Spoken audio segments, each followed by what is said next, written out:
Ալենը լրագրողին ասաց, որ կարելի էր մնալ ու պայքարել մինչև վերջ,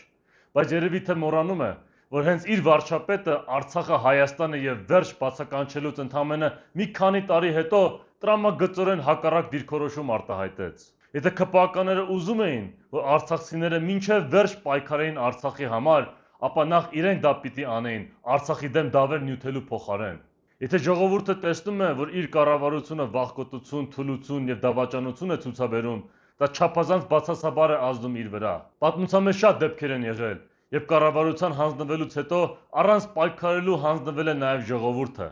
Բայց նաեւ եղել են հակառակ դեպքեր,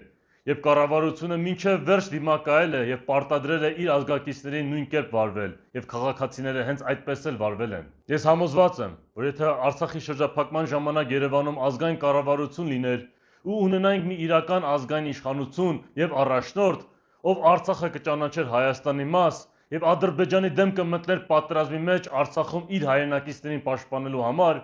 լիովին այլ արդյունք կունենայինք։ Եթե նման ազգային կառավարություն Արցախահայությանը նման քայլեր անելով ոգևորեր ու հորդորեր, որ նրանք պայքարեն մինչև վերջ,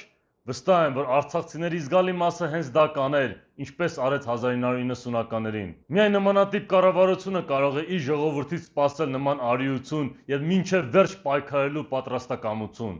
Եվ միայն նմանատիպ կառավարությամբ մենք կարող ենք լուծել մեր առջև դրված հիմնարար խնդիրները։